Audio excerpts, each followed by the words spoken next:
Bengali man YouTube চ্যানেলে সকলকে স্বাগত। আসন্ন পিএসসি আইসিডিএস মেনে 4th পেপারে 100 নম্বরের পাটিগণিতের যে সিলেবাস আছে, মূলত তার লক্ষ্যে আজ আমরা পাটিগণিতের অঙ্ক পরীক্ষায় কিভাবে করা উচিত তা শিখব। এই সিরিজের এটা 25 নম্বর পার্ট। যারা ডেসক্রিপটিভ ইংলিশ ও বাংলার প্রস্তুতি নিচ্ছ তারা আমার অপর একটা YouTube channel Das capital follow করতে পারো, লিঙ্ক ডেসক্রিপশন বক্সে দেওয়া আছে। এই প্রশ্ন WBPSI মেন ও মিসলেনিয়াস মেনের জন্য সমানভাবে উপকারী। চলো আজকের সেশন শুরু করা যাক। প্রথম প্রশ্নে বলেছে, a merchant makes his goods with a price from which he can deduct 10% from ready money and the cost price of his goods is equal to 60% of the selling price. What profit does he make by selling his goods for ready money. Ready money মানে হচ্ছে নগদ টাকা। একজন ব্যবসায়ী বস্তুর মূল্য নির্ধারণ করলো সেই দামে যেখানে নগদ মূল্যে ক্রয়ের ক্ষেত্রে 10% ছাড় দেওয়া হয়, এবং বস্তুটার ক্রয় মূল্য বস্তুটার বিক্রয় মূল্যের 60%। What profit does he make by selling his goods for ready money. নগদ মূল্যে বিক্রির ক্ষেত্রে তার কত টাকা, কত শতাংশ লাভ হচ্ছে। বোঝা গেছে প্রশ্ন? নগদ মূল্যে যদি ক্রয় করে, কেউ যদি নগদ মূল্যে ক্রয় করে, যে দামে জিনিসটা বিক্রি করা হবে সেই দামে বিক্রি করলে তার কত লাভ হবে, এটাই কিন্তু প্রশ্ন। দেখো, এক্ষেত্রে একটা জিনিস এখানে দেওয়া আছে, cost price of his goods is equal to 60% of the selling price. অর্থাৎ জিনিসটার ক্রয় মূল্য বিক্রয় মূল্যের 60%। তার মানে আমাকে বিক্রয় মূল্য কিছু একটা ধরতে হবে, তার 60% হবে ক্রয় মূল্য। পার্সেন্টেজের ক্ষেত্রে কিছু একটা ধরা মানে শুধু এক্স না, ধরবে 100x। যেমন এক্ষেত্রে আমি ধরছি বস্তুটির বিক্রয় মূল্য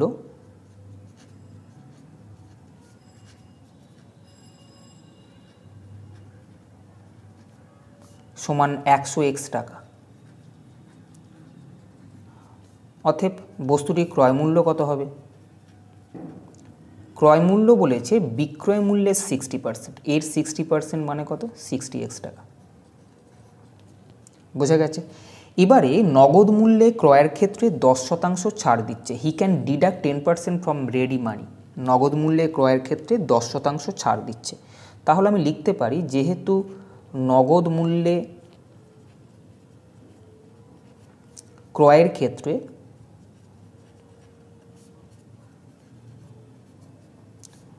10% ছাড় দেয়,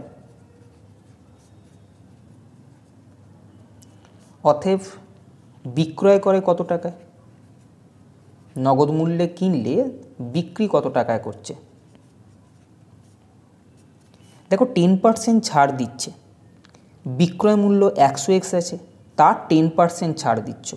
10% যদি ছাড় দাও, 110% মানে 10x ছাড় দিচ্ছ। 10x যদি ছাড় দাও 100x টাকার জিনিসে 10x টাকা ছাড় দিলে বিক্রি কত করবে? 100x থেকে 10x বাদ দিলে 90x টাকা। অথবা বলতে পারো 10% ছাড় দিচ্ছে মানে 90%-এ বিক্রি করছে। 100x-এর 90% মানে হচ্ছে 90x, তাহলে এই টাকায় বিক্রি করলো।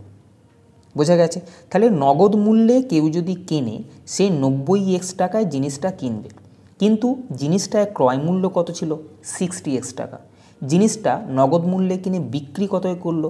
90x টাকা। 60x টাকায় কিনে 90x টাকায় যদি বিক্রি করে, তাহলে বাকিটা তার লাভ। বলেছে লাভের পরিমাণ কত। তাহলে আমি দেখতে পাচ্ছি যে এখানে লাভ সেটা হচ্ছে 90x টাকায় বিক্রি করেছে, 60x টাকায় কিনেছে, বিক্রয় মূল্য থেকে ক্রয় মূল্য বাদ দিলে লাভ হয়। লাভের হার নির্ণয় করব। অতএব নগদ মূল্যে বিক্রয়ের ক্ষেত্রে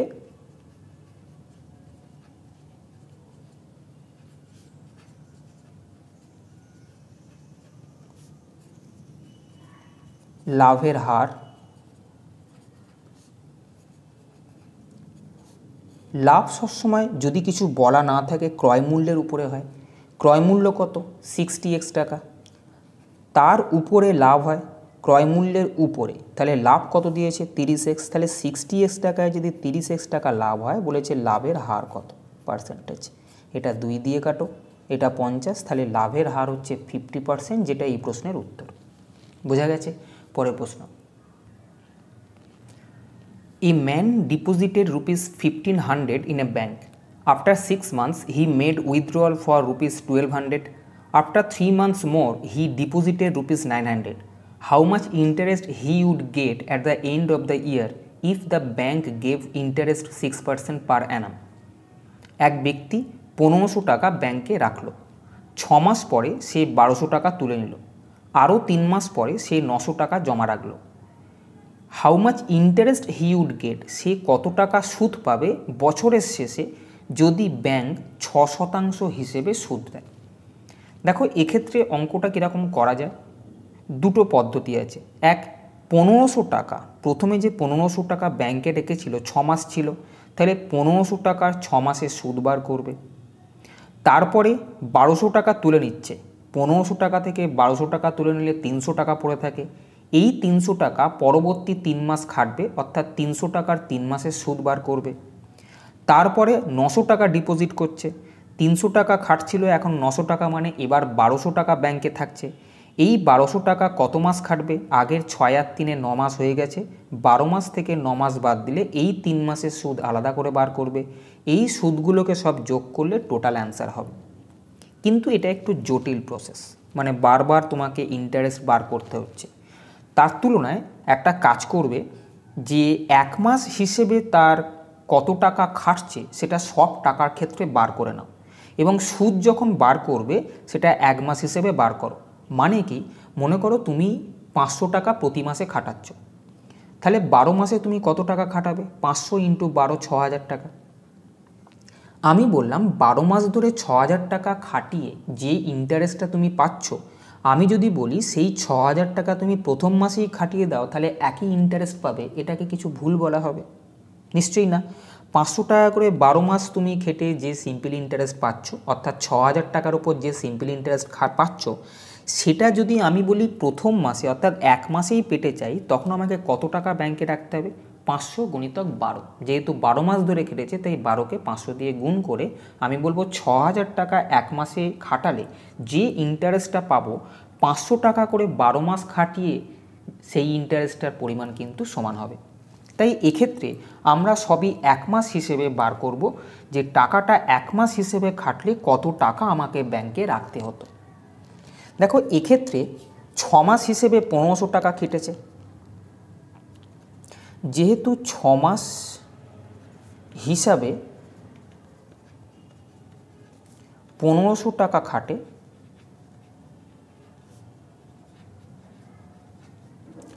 অর্থাৎ 1 মাস হিসেবে কত খাটবে, 1500 × 6 = 9000 টাকা। এটা মানে কি, 6 মাস ধরে তুমি 1500 1500 1500 করে যদি 6 মাস ধরে খাটাও, আমি বললাম যে এই 6 মাসে 1500 টাকা করে খাটিয়ে যে টাকাটা ইন্টারেস্ট পাবে, সেই টাকাটা 1 মাসে যদি পেতে চাও তাহলে তোমাকে এই টাকাটা এবং এই মাসটাকে গুণ করে দাও, অর্থাৎ 1500 × 6 9000 টাকা তুমি রাখো, 1 মাসে সেই ইন্টারেস্টটাই পাবে, যে ইন্টারেস্টটা 6 মাস পরে 1500 টাকা করে প্রতি মাসে রাখলে পেতে। বোঝা গেছে? এবারে দেখো পরের 3 মাস, এখানে কি করে বলছে যে 6 মাস পরে সে উইথড্র করছে 1200 টাকা এবং তার 3 মাস পরে সে আরও 900 টাকা ডিপোজিট করছে। তাহলে 6 মাস পরে যদি 1200 টাকা তুলে নেয়, পরের 3 মাস কত টাকা খাটবে, পরের 3 মাস খাটে 1500 টাকা খাটছিল, 1200 টাকা উইথড্র করলো, তাহলে পরের 3 মাস 300 টাকা করে খাটবে, অর্থাৎ প্রতি মাসে 300 টাকা করে 3 মাস খাটাচ্ছে। আমি বললাম প্রতি মাসে 300 টাকা করে 3 মাস না খাটিয়ে তুমি 1 মাস খাটাও, সেই ইন্টারেস্টটাই পাবে। তাহলে তাকে কত টাকা রাখতে হবে, একই রকম 300 × 3 900 টাকা রাখতে হবে। বোঝা গেছে? যে ইন্টারেস্টটা 3 মাস ধরে 300 টাকা খাটিয়ে পেতে, সেই ইন্টারেস্টটাই 1 মাসে পেতে চাইলে এটার সঙ্গে এটা গুণ করো, সেই টাকাটা কিন্তু তাহলে ব্যাংকে রাখতে হবে। তাহলে আমরা এইভাবে এটাকে লিখব যে 1 মাস হিসাবে খাটে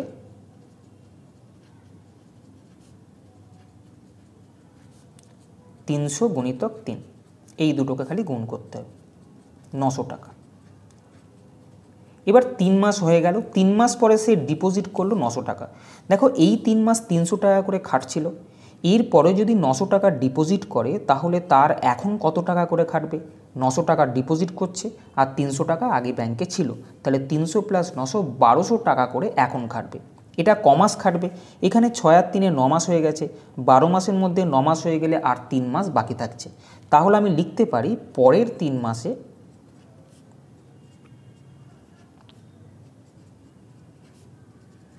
খাটে কত টাকা? 300 টাকা করে খাটছিল, এখন 900 টাকা এক্সট্রা দিল, তাহলে পরের 3 মাসে খাটছে 1200 টাকা।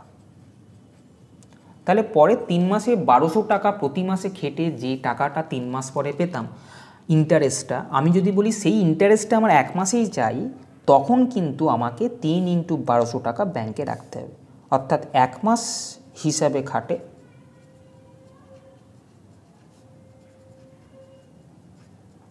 1200 × 3 সমান 3600 টাকা। বোঝা গেছে? এবারে দেখো 1 বছর, 6 3 9 3 12, 1 বছরের কেস হয়ে গেল। আমি বললাম এই 1 বছর পরে যে ইন্টারেস্টটা তুমি পেতে চাইছো যে টাকাগুলো রেখে, সেই ইন্টারেস্টটা 1 মাসেই তুমি পাবে। তখন কি করব? আমাকে তাহলে ব্যাংকে এই 9000 টাকা, এই 900 টাকা আর এই 3600 টাকা অর্থাৎ টোটাল এই টাকাটা রাখতে হবে। যে ইন্টারেস্টটা আমি 1 বছর পর এইভাবে পেতাম, সেই ইন্টারেস্টটা আমি 1 মাসেই পেতে চাই, তাহলে আমাকে ব্যাংকে এই 1 মাসের যে টাকাগুলো আছে সেইগুলো কিন্তু ডিপোজিট করতে হবে। অর্থাৎ আমাকে লিখতে হবে 1 মাস হিসেবে মোট টাকা খাটে।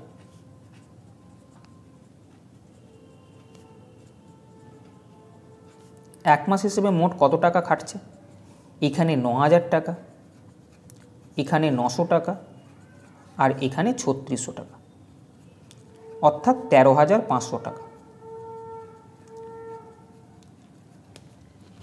তাহলে ব্যাংকে তুমি ওইভাবে টাকা না রেখে যদি 13500 টাকা 1 মাস রাখো, সেই ইন্টারেস্টেই পাবে যেই ইন্টারেস্টে তুমি 1 বছর পরে ওইভাবে 1500 টাকা 6 মাসের জন্য, তারপর 1200 টাকা তুলে 3 মাসের জন্য ইত্যাদি যেভাবে বলেছিল প্রশ্নে সেইভাবে রাখলেও কিন্তু পেতে। তাহলে আমি হিসেব করব যে 13500 টাকা 1 মাস যদি ব্যাংকে রাখি, যে টাকাটা ইন্টারেস্ট পাবো সেটাই আমার প্রশ্নের উত্তর হবে। আবার বলছি, 1 মাস হিসেবে মোট টাকা যেহেতু বার করে নিয়েছি, তাই ইন্টারেস্টটাও আমাকে 1 মাসের জন্য বার করতে হবে, 1 বছরের জন্য না। এখানে যেহেতু সুদের হার 6%,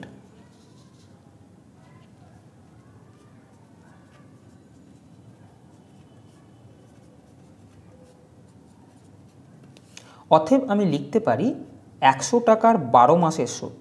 কেন 12 মাস করতে চাইছি? তার কারণ আমাকে 1 মাস হিসেবে সব টাকাগুলো বার করেছি, আমাকে 1 মাসের ইন্টারেস্ট বার করতে হবে। তাহলে 100 টাকার 12 মাসের সুদ 6 টাকা।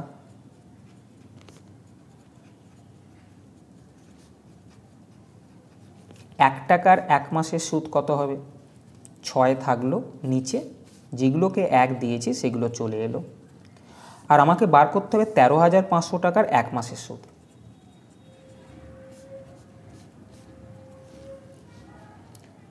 6 × 13500, 100 × 12, এই 0 দুটো কাটো, 6 দুগুণে 12, 135কে 2 দিয়ে ভাগ করলে 67.5 আসবে। বোঝা গেছে? তাহলে বলেছে যে how much interest he would get, অতএব সে কত টাকা ইন্টারেস্ট পাবে, অতএব বছরের শেষে সে 67.5 টাকা ইন্টারেস্ট পাবে।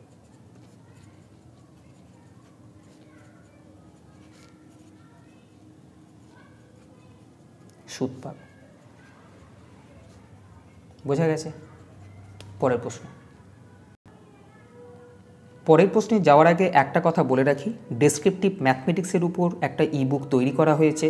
পিএসসির বিভিন্ন পরীক্ষা যেমন WBCS main, miscellaneous main, clerkship main ইত্যাদি পরীক্ষায় যে প্রশ্নগুলো এসেছিল সেখান থেকে 250টা প্রশ্ন বেছে নিয়ে 200টা প্রশ্নের সম্পূর্ণ সমাধান ঠিক এখন যেভাবে করছি সেইভাবেই করে দেওয়া আছে, আর বাকি 50টা তোমাদের প্র্যাকটিস সেট হিসেবে দেওয়া আছে।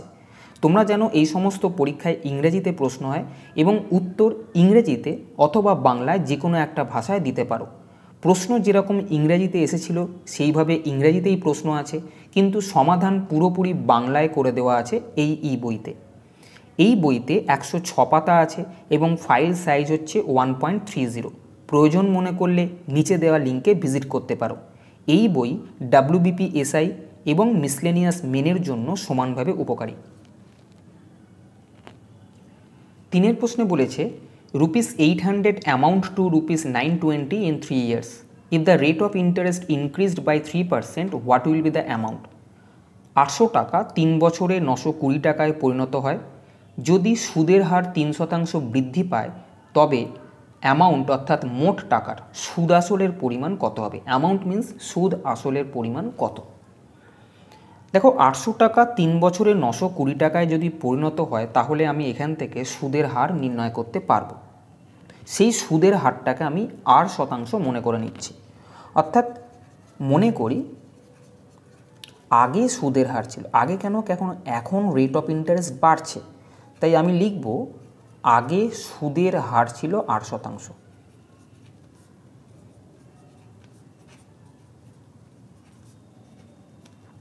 ছিল। এবারে 800 টাকা 3 বছর পর 920 টাকায় পরিণত হচ্ছে। যেহেতু 800 টাকা 3 বছর পর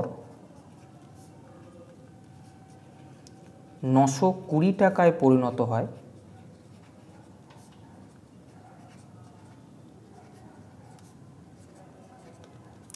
অতএব সুদের পরিমাণ কত?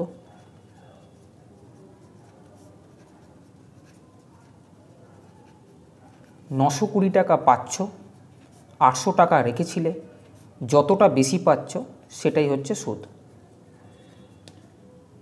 এবার দেখো আমি বলেছিলাম যে সিম্পল ইন্টারেস্টের ক্ষেত্রে interest is equal two PTR/100, এই সূত্রটা তোমরা অ্যাপ্লাই করতে পারো।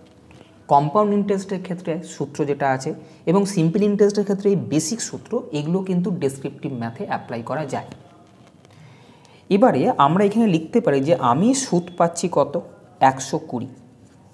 কিন্তু যদি 800 টাকা রাখতাম, এটা হচ্ছে প্রিন্সিপাল P, 3 বছরের জন্য, টাইম 3, রেট আমি ধরে নিয়েছি R, PTR/100, তাহলে আমি ইন্টারেস্ট পেতাম এই টাকাটা।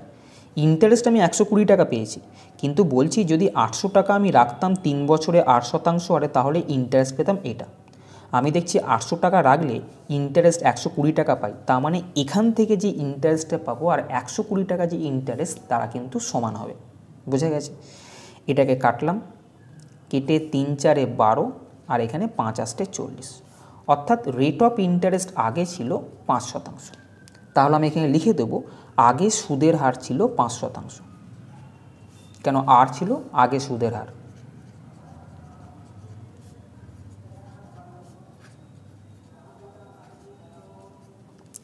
এবারে এখন সুদের হার 3% বৃদ্ধি পেয়েছে, তাহলে এখন সুদের হার 3% বৃদ্ধি পাওয়ায়, বা এখন সুদের হার লিখতে পারো ডাইরেক্ট, এখন সুদের হার 3% বৃদ্ধি পাওয়ায় নতুন সুদের হার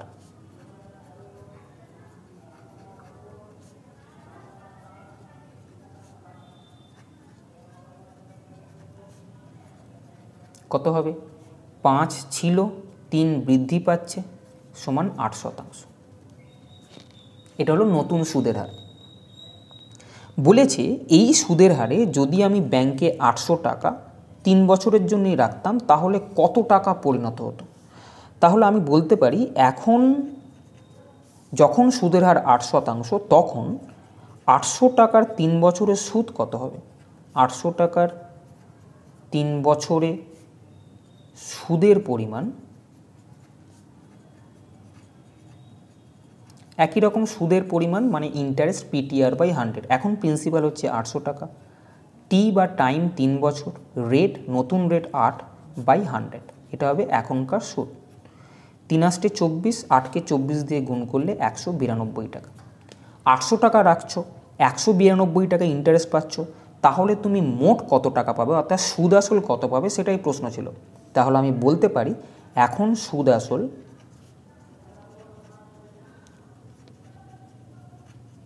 পরিমাণ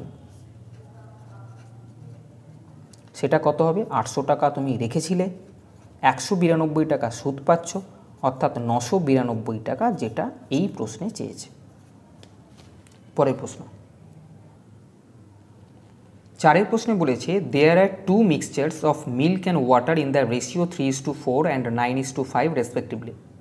if 1 liter of the first be mixed with 2 liters of the second, find the ratio of milk and water in the resulting mixture. দুটো মিশ্রণে দুধ ও জলের পরিমাণের অনুপাত 3:4 এবং 9:5।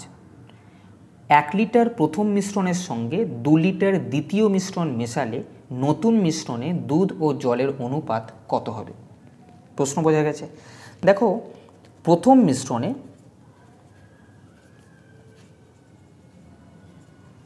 দুধ ও জলের অনুপাত দেওয়া আছে 3:4।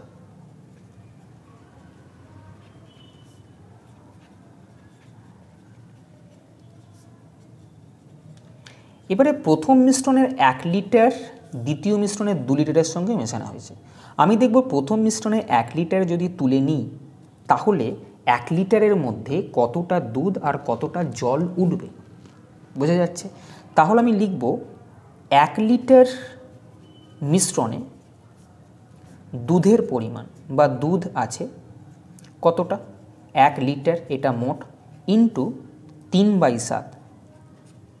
দুধ আর জলের অনুপাত যেহেতু 3:4, তাহলে 3/7 আর 4/7 দুটো কিন্তু অনুপাত আসবে। 3/7কে 1 দিয়ে গুণ করলাম, কারণ 1 লিটার থেকে তুলছো, তাহলে দুধের পরিমাণ হবে 3/7 লিটার। এখানে লিখে দেবে অনুপাতের যোগফল 3 + 4 = 7। অনুপাতের যোগফল সমান 3 + 4 = 7। আর 1 লিটার মিশ্রণে জল কতটা আছে, 1 গুণিতক এটা হবে 4/7, 4/7 লিটার। এটা যেরকমভাবে করলে তেমন করে 2 লিটার থেকে সেকেন্ড মিশ্রণটার কথাও লিখতে হবে। সেকেন্ড মিশ্রণে আগে লিখে দাও দুধ ও জলের অনুপাত কত আছে। দ্বিতীয় মিশ্রণে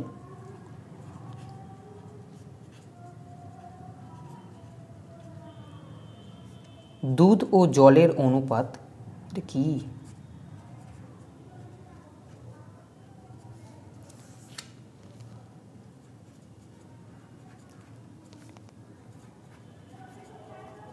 সমান 9:5 দেওয়া আছে। এখান থেকে কতটা নিচ্ছ, 2 লিটার, তাহলে আমি লিখব 2 লিটার মিশ্রণে দুধ আছে কতটা, 2 গুণিতক 9/14, এটা 7 দিয়ে কাটো, 9/7 লিটার। এখানে তোমাদেরকে লিখে দিতে হবে যেহেতু অনুপাতের যোগফল 9 + 5 = 14।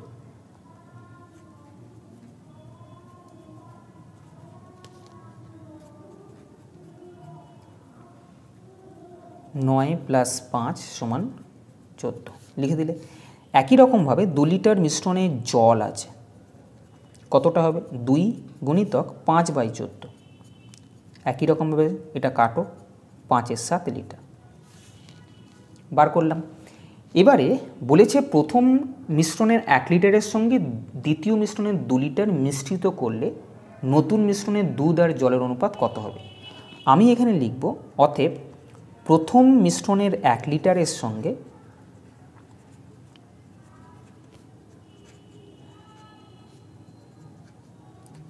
দ্বিতীয় মিশ্রণের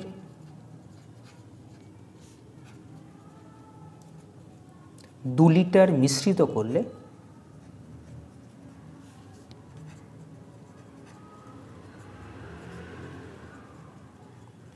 মিশ্রণে দুধের পরিমাণ হবে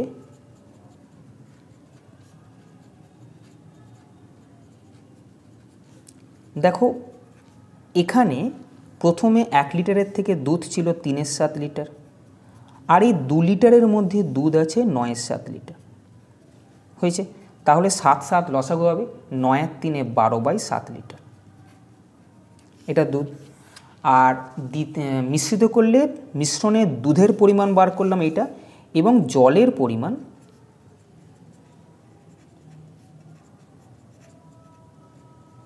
হবে কতটা, এখানে 1 লিটারের জল ছিল 4/7 আর এখানে 2 লিটারের জল পেয়েছিলাম 5/7, 7 লসাগু হলে 9/7 লিটার জল হবে। তাহলে দুধ ও জলের অনুপাত কত, এটা কিন্তু প্রশ্ন ছিল। অতএব নতুন মিশ্রণে দুধ ও জলের অনুপাত হবে